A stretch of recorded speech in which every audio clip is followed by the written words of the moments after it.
Hey there, this is Chef Eric from the Backcountry Chefs. Brad and I just returned from an awesome hunt in southern Colorado in the San Juan Mountains. We were there hunting mule deer and elk and had some great success. So one of the challenges when you get back is what to do with all this meat. Today we're going to do a quick video on how to handle the tough cuts and the scrap cuts of meat by doing your own ground game. All right, before we get started, we want to make sure we got all our stuff together, our mise en place. That way, when you get into the project, you're not stopping and starting, getting interrupted because you didn't have what you need. So I have my grinder all set up. It's clean, sanitized. I got the grinding plate in there. I went to the butcher today and got 15 pounds of beef fatback. I already have all of my meat that I'm going to use for grind and cryovac bags.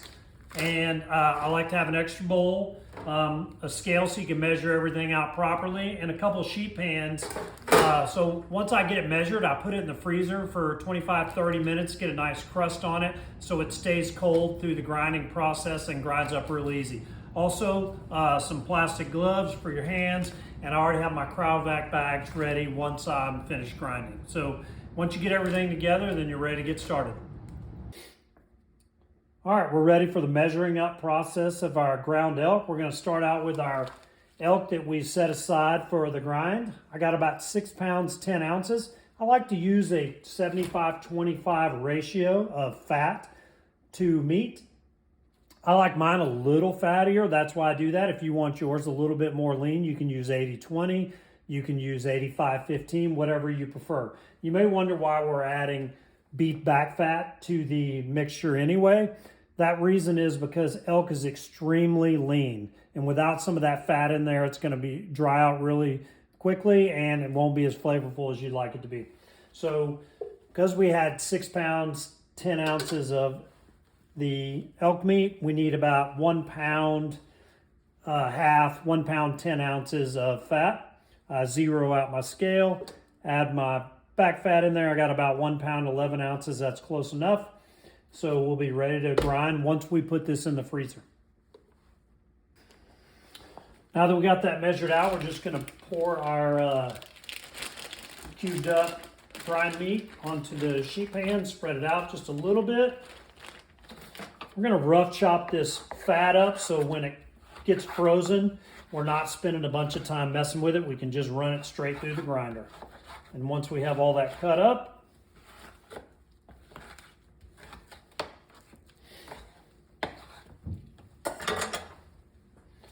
then we're just going to put that fat next to the meat on the sheet tray. We're going to throw that in the freezer for 30 minutes or so. All right, we're ready to rock and roll. Let's grind. We just got our product out of the freezer. It's got a nice little crust on the outside. Doesn't need to be completely frozen, just a little crusty. That way it goes through the grinder nice and easy. We got a grinder all set up, and we're just gonna mix this up a little bit in the hopper and then push it through.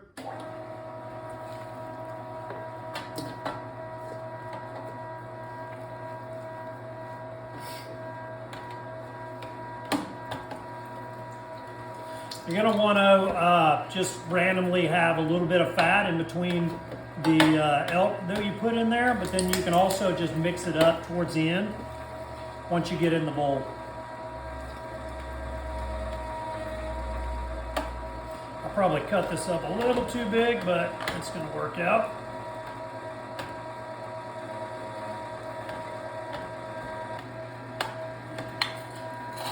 Just alternate a little bit of your game meat and a little bit of the fat, kind of as proportionally as you can, but then also you're just going to mix it up and make sure it's evenly distributed at the end.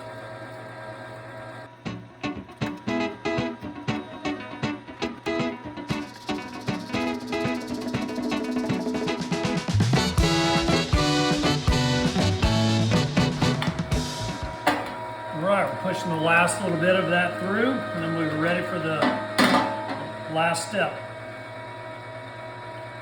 Just kind of scrape that off as it comes through.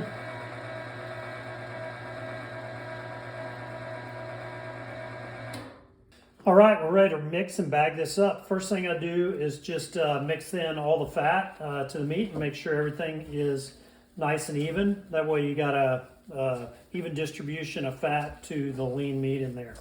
You don't have to mix it up a lot, but you'll be able to tell when it looks pretty good.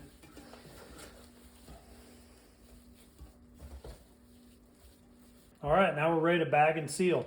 So one other trick I like to do previous to bagging them up is label all of my bags. That way your bags don't get greasy, they don't get wet. Just makes it faster, so when you're ready to bag them up, you're just ready to go. So I typically bag mine in 1 and 2 pound increments. 1 because that's like a 2 and a 4 person thing. I also like to use a scoop here, a metal scoop. Makes it easier so my bags don't get all dirty in the process. Just dump that in there. A little smaller scoop would help. I couldn't find my small one, but got like 11 ounces in there. So 1.5. We'll go ahead and make this a 2 pound bag.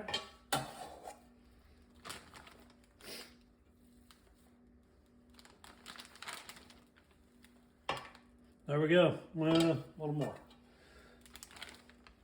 All right, close enough, 2 pounds. So we're just gonna bag all those up in 1 and 2 pound bags. We'll seal them up in the cryovac, and then we'll be ready to go to put them in the freezer. Done deal. All right, folks, we did it. Fresh ground elk, all sealed up. A few things to note, after I did the whole batch, freeze it a little bit longer, 45 minutes to an hour. It works better when it's a little bit crunchier. Also, as I got to doing it, I cut the fat up into smaller pieces. That made it mix up easier. And then just put it in the freezer. You can get a nice year shelf life out of it once it's cryovac. My idea is if you're gonna be hunting a lot of game, processing it yourself is a lot less expensive. It's a little bit of fun. Buy yourself a grinder. Also buy yourself a great vacuum sealer. It's worth its weight in gold. Your product isn't going to get freezer burned and go bad on you. The ground elk is just one of my favorite things, other than the saddle and probably the shanks. One of my favorite things to make. It's so versatile, so easy to make. You almost can't screw it up. You know, elk bolognese, burgers, chili, just a million things you can do with it. So thanks for watching the episode. If you enjoyed what you see, please hit the like button, hit the subscribe button. Also leave some comments on stuff you want to see. We have a lot more episodes coming your way. Thanks.